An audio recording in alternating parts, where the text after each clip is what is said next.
दोस्तों आप सभी को जय मसीह की। परमेश्वर आप सभी को बहुत आशीष दे। दोस्तों आज की इस वीडियो में मैं आप लोगों के साथ में जो वीडियो शेयर करने जा रहा हूं, इस वीडियो को आप लोग पूरा ज़रूर देखकर जाना, क्योंकि जब आप इस वीडियो को पूरा देखेंगे आज आपका विश्वास एक अलग लेवल पे होने वाला है और आज परमेश्वर की एक बड़ी महानता को आप अपने जीवन में देखने वाले हैं। और इस वीडियो में हम सुनेंगे कि किस तरीके से एक पंडित जो कि मंदिरों में पूजा अर्चना करता था, जो कि आप लोग जानते हैं कि हिंदू धर्म के अंदर जो बाबा लोग होते हैं वो मंदिरों में आराधना करते हैं, उसको किस प्रकार से प्रभु यीशु मसीह ने दर्शन दिया और जब प्रभु ने उनको दर्शन दिया तो किस प्रकार से उनका जीवन प्रभु यीशु मसीह में बदल गया। आज की ये वीडियो आप लोगों को ये विश्वास को बढ़ाने वाली है, इसलिए आप लोग इस वीडियो को पूरा ज़रूर देख कर जाइएगा और जितना हो सके इस वीडियो को ज़्यादा से ज़्यादा उन लोगों के पास में शेयर कीजिएगा जो कहते हैं यीशु मसीह क्या कर सकता है। आइए देखते हैं कि यीशु क्या कर सकता है। तो कुंवारी के गर्भ से जिसने जन्म लिया उसके लिए हम प्रार्थना करते हैं, उसको हम प्रणाम करते हैं, उसको हम दंडवत करते हैं। उस सच्चिदानंद घन ब्रह्म पूजनीय गुरुदेव सदगुरुदेव यीशु को हम प्रणाम करते हैं, नमस्कार करते हैं, दंडवत करते हैं।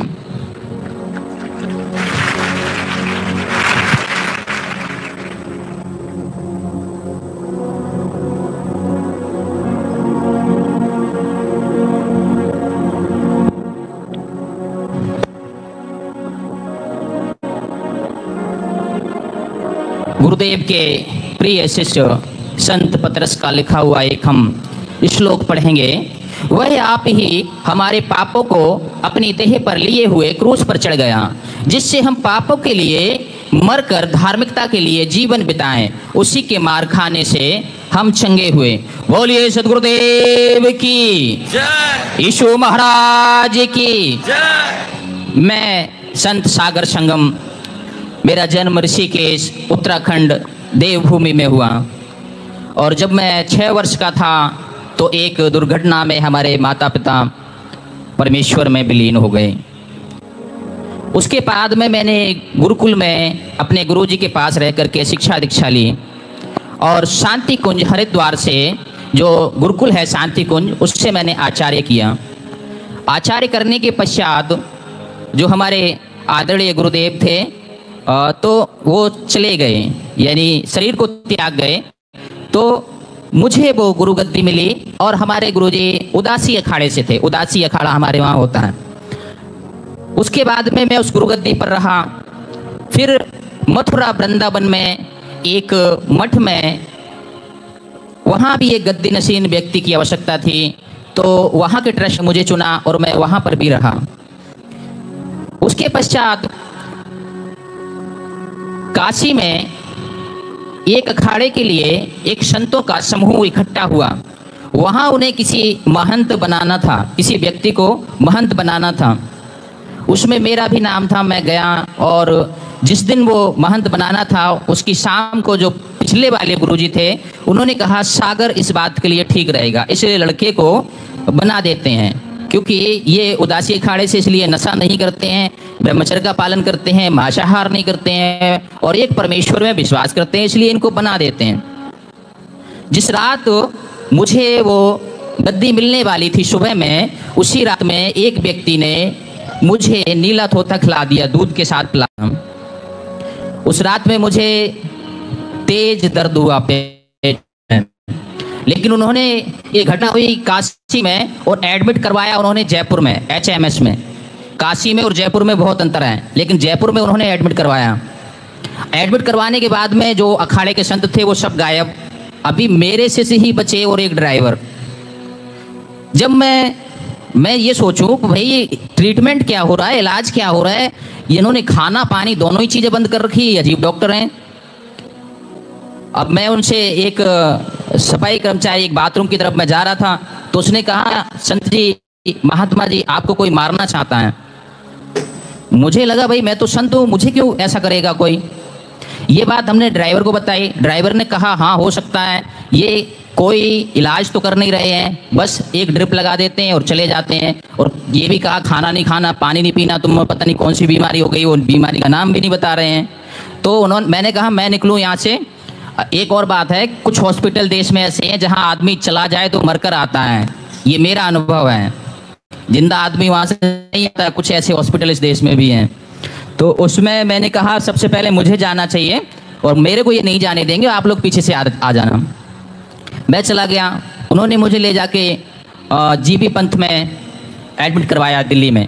वहाँ उन्होंने बताया कि तुम्हें किसी ने नीला धोता दे दिया, जिससे तुम्हारा पूरा ये बीमारियां हो रही हैं, तुम्हारे सारे जो शरीर में जहर फैल और मृत्यु ही एक अंतिम उपाय है, अंतिम है कि आप मर जाएंगे।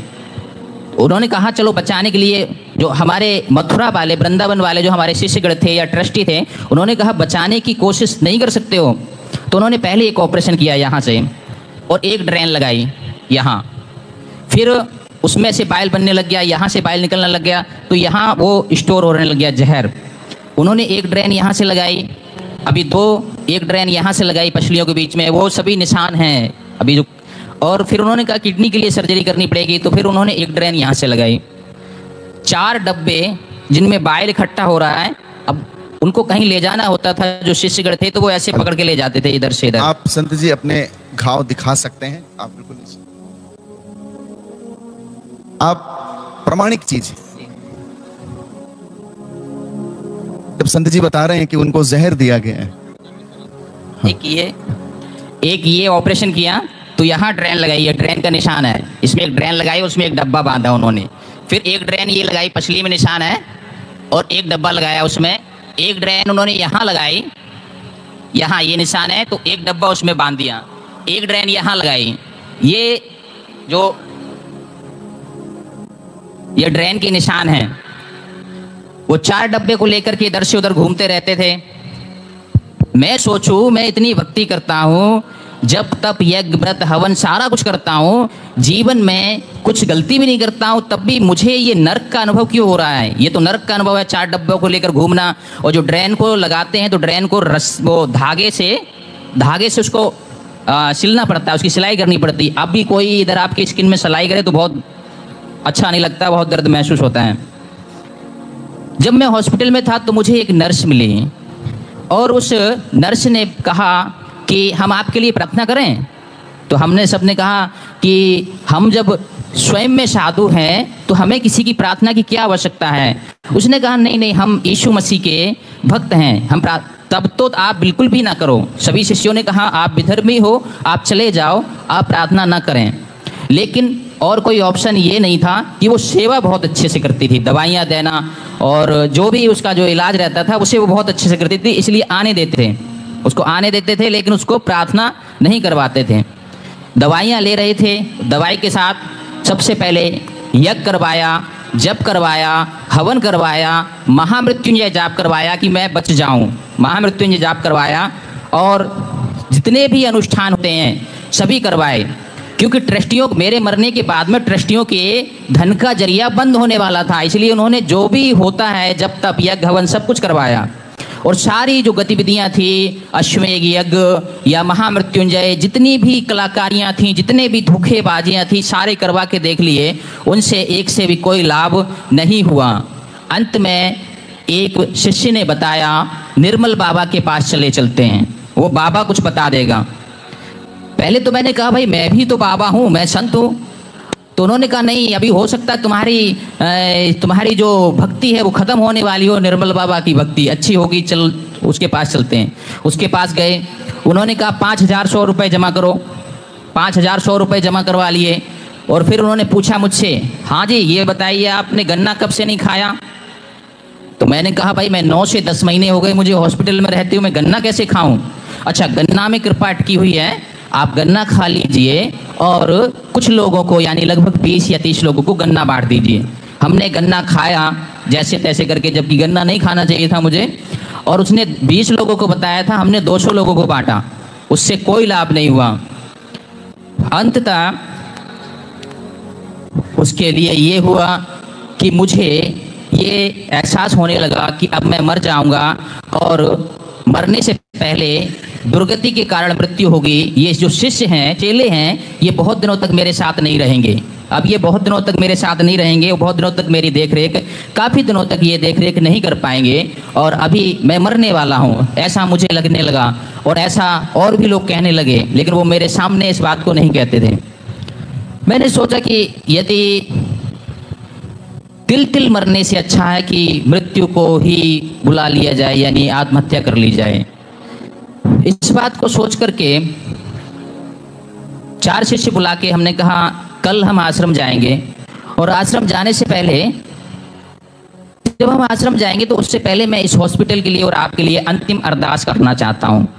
जैसे प्रार्थना, ऐसे ही हमारे में अरदास करते हैं, प्रार्थना करते हैं। तो उन्होंने मुझे ऊपर पहुंचाया, मैंने कहा छत पर चलो। वो लेके गए, जीबी पंत हॉस्पिटल ऊपर लेके गए और ले जाके वहाँ मैंने कहा आप मुझे इधर छोड़िए और मैं आता हूँ, थोड़ी देर बाद आपको बुलाऊंगा। वो चले गए। मैं वहाँ जब मैं नीचे गिरने ही वाला था तो मैंने एक आवाज़ सुनी, मैं जीवित हूँ तो तुझे कैसे मरने दे सकता हूँ, मैं जीवित हूँ तो तुझे मैं कैसे मरने दे सकता हूँ। जैसे इस आवाज को मैंने सुना, मैंने चारों तरफ पलट के देखा, उधर कोई नहीं था। बड़ी करुणा और प्रेममयी आवाज थी। मुझे याद आया, नर्स कहती थी परमेश्वर जीवित है और वो तुझे भी जीवित रखेगा। हमने मरने का विचार बदला और सोचा यदि वो जीवित है, वो मुझसे बातचीत कर रहा है तो मुझे नहीं मरना चाहिए। और उनको बुला करके हम आश्रम चले गए। आश्रम जाने के बाद में, वो दिन शुक्रवार का था, शुक्रवार तक वो सारी ड्रेन निकल गई। सारी ड्रेन निकाल के डॉक्टर ने फ्री कर दिया। मुझे लगने लगा कि जिस परमेश्वर के विषय में नर्स ने कहा था और जो बात करता है, क्योंकि प्रतिमा कभी बात नहीं करती, उससे पहले मैंने सिर्फ मूर्तियां देखी थी और प्रतिमा कभी बात नहीं करती, तो मैंने कहा कि जो परमेश्वर बात करता है मनुष्य से, उससे हमें मिलना चाहिए और उसके विषय में बताएगा कौन। हमारे यहाँ परंपरा है कि गुरु खोजना चाहिए। हमने कहा गुरु वो नर्स ही ठीक है, उसको खोजते हैं चल के। आश्रम से छोड़ने से पहले उसको पूरा लिख के देना पड़ता है, भाई क्यों छोड़ रहे हो, कैसे छोड़ रहे हो। मैंने कहा कि मैं साधना करने जाना चाहता हूँ। और जब उन्होंने कहा साधना तो यही हो जाएगी, एकांत है आश्रम। नहीं, मैंने कहा मैं साधना करके और मुझे परमेश्वर मिल जाएगा तो मैं वापस आ जाऊँगा।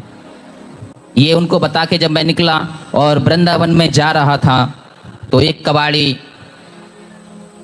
अपने कबाड़ के सामान को लेके जा रहा, मैंने उसे देखा तो उस पर एक पुस्तक रखी और उस पर लिखा था पवित्र बाइबल। आज के समय में थोड़ी बहुत जानकारी तो हर जगह मिल जाती है, और उन्होंने मुझे नया नियम दिया था। तो मैंने उससे कहा कि ये पुस्तक आप मुझे देंगे क्या, ये पुस्तक आप मुझे देंगे। उसने कहा पहले मुझे सभी जो व्यक्ति रहते थे वो सब सामान दे दिया करते थे, कुछ भी मैं लोगों को कहूँ वो दे देते थे। लेकिन उस आदमी ने गुस्से में कहा, उसने लाल आंख करके उसकी आंखें अपनी लाल बनाई उसने और बोला नहीं दूंगा। तो मैंने कहा भाई कुछ तो उपाय होगा देने का। हाँ दे दूंगा, लेकिन मैं बेचता हूँ सारे सामान को, तौल के दूंगा। तो मैंने कहा भाई तौल के दे। तो उसने उसका वेट किया, वजन करने के बाद उसने कहा 8 रुपए दो मुझे। 8 रुपए दे करके मैं उसको लेके आया। तो मैंने उलट पलट के देखा तो उस पवित्र शास्त्र में इफिसियो 4 से पीछे का नहीं था। पवित्र शास्त्र अधूरा था, क्योंकि उसमें जो इफिसियो की पत्री है उसमें जो 4 अध्याय के बाद नहीं था। मैंने कहा ठीक है, आधा उसमें मिलता है और आधा इसमें मिलता है तो अध्ययन करना चाहिए। उसके बाद मैं उस नर्स को खोजने दिल्ली भी गया जिस हॉस्पिटल में मेरा इलाज हो रहा था। उन लोगों ने कहा कि यहाँ बहुत सारे व्यक्ति आते हैं अपना अनुभव करने, अपना सीखने और चले जाते, उन्हीं में से कोई रहा होगा। और मैं एक और 2 नर्स से मिला, एक लाला से मिला, उसके यहाँ कुछ कारोबार करा, ये एक दूसरी बात है। और मुझे उस दिन से ये लगा मेरे हाथ में पवित्र शास्त्र है, मेरे हाथ में पवित्र शास्त्र है और मैं इसे पढ़ूंगा, प्रार्थना करूंगा, कभी किसी से नहीं मिलूंगा, कभी किसी से नहीं मिलूंगा, कभी किसी से बात नहीं करूंगा और मैं कहीं नहीं जाऊंगा। अब मैं यहीं रहूंगा, ना कहीं जाना है ना आना है। क्योंकि मुझे लगता था कि दुनिया ऐसी है, एक व्यक्ति पैसे लेकर भाग गया, दूसरा और कुछ लेकर भाग जाएगा तो ठीक है, अब किसी से नहीं मिलना है। मैं दुकान में बैठ करके फ़ोन को चला रहा था, उसमें बाबा जी आ गए, वो यूट्यूब पर हैं। अब मैंने उनको देखा, देखने के बाद में हाँ, बाबा जी तो एकदम मेरे जैसी वस्त्र धारण करते हैं। अब उसमें एक बात ये रहती, खग जाने खग ही की भाषा, तो इनकी भाषा एकदम मुझे समझने में आ गई कि ये संत हैं। फिर इनका एक तरीका है सत्संग करने का, एक कथा सुना के, एक कहानी सुना करके, एक स्टोरी सुना करके, और फिर बाद में वो यीशु का अंत में वो यीशु का निचोड़ करके देते हैं, यीशु का बताते हैं उसमें। तो बाबा जी की 10 या 15 कथाएं हमने सुनी। उसमें हमने कहा संत तो हैं लेकिन मसीह संत हैं। अब वो एक लड़की हमारे यहाँ रहती थी, उससे कहा इनका नंबर निकालो। उसने नंबर निकाल के दिया, मैंने बाबा जी को फ़ोन किया।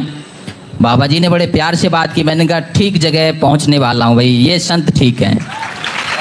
अब संत के ये हमारे साथ ये 2.5 वर्ष तक रहे, लगभग 2.5 वर्ष तक ये हमारे साथ फ़ोन पर रहे। उसके बाद इन्होंने कहा कि चलो दीक्षा का समय आ गया, दीक्षा करवाएं। तो फिर बाबा जी के सहयोग से दीक्षा भी हुई, सब कुछ हुआ, और उसके बाद में मैं अभी आपके पास हूँ यहाँ। दोस्तों, अभी आप लोगों ने इस वीडियो में सुना कि किस तरीके से परमेश्वर ने इस पंडित के जीवन में कार्य किया। आज बहुत से लोग हैं जो प्रभु यीशु मसीह को जानते तो हैं लेकिन समझ नहीं पा रहे हैं। हम जरूर उन लोगों के लिए प्रार्थनाएं करें कि इस व्यक्ति के जीवन को जिस तरीके से प्रभु यीशु मसीह ने बदला है, परमेश्वर सामर्थ्य रखता है कि हर एक के जीवन को बदले। क्योंकि बाइबल इसी बात के ऊपर आधारित है कि परमेश्वर ने जगत से ऐसा प्रेम किया कि उसने अपना इकलौता पुत्र दे दिया। जब हम पाप में थे, बुराई में थे, अंधकार में थे और सत्य से दूर थे, तब परमेश्वर ने, प्रभु यीशु मसीह ने अपने आप को हमारे ऊपर प्रकट किया है। और जब हम ये जानते हैं, जब हम विश्वास करते हैं, तो हम निश्चय उद्धार पाते हैं। तो ज़रूर इस वीडियो को दोस्तों उन लोगों के साथ में शेयर कीजिएगा, चाहे वो आपके घर के लोग होंगे, चाहे वो कोई भी होगा, चाहे वो आपका कितना ही प्यार करने वाला व्यक्ति क्यों ना होगा। क्योंकि आपका ये फ़र्ज, अगर आप प्रभु यीशु मसीह को जानते हैं तो वो व्यक्ति भी उद्धार पाए। जैसे आप प्रभु यीशु मसीह के द्वारा बचाए गए हो, वो भी यीशु मसीह के बारे में जाने, वो भी जाने कि हाँ, यीशु मसीह ने हमसे कैसा प्यार किया है, वो भी परमेश्वर के प्रेम को चख सके, वो भी जान सके। क्योंकि आपने देखा कि इस वीडियो में किस तरीके से पंडित की गवाही ने आप लोगों के विश्वास को बढ़ाया होगा। निश्चय आप ज़रूर आपकी विश्वास की एक छोटी सी गवाही इस वीडियो की कमेंट बॉक्स में लिखिएगा, ताकि उस गवाही को पढ़कर और भी लोग प्रभु यीशु मसीह के अद्भुत प्रेम को समझ सके, जान सके। और हमारे इस चैनल पर दोस्तों आप लोग पहली बार पहुँचे हो तो ज़रूर चैनल को सब्सक्राइब करके जाना, ताकि और भी वीडियोज आप देख सको और आने वाली कोई भी वीडियो आप लोग मिस ना कर सकें। और फिर से आपको कहना चाहूँगा कि ज़रूर इस वीडियो के कमेंट बॉक्स में आप अपनी छोटी सी गवाही को लिखना, और इस वीडियो से आप लोगों को क्या सीखने को मिला, आप कब से प्रभु यीशु मसीह को जानते हैं, आप प्रभु यीशु मसीह पे कब से विश्वास करते हैं, ज़रूर इस वीडियो के कमेंट बॉक्स में लिखना। हम मिलते हैं दोस्तों किसी और वीडियो में। आशा करता हूँ कि आप लोगों को ज़रूर ये वीडियो अच्छा लगा होगा। प्रभु आप सभी को बहुत आशीष दे। जय मसीह की। God bless you.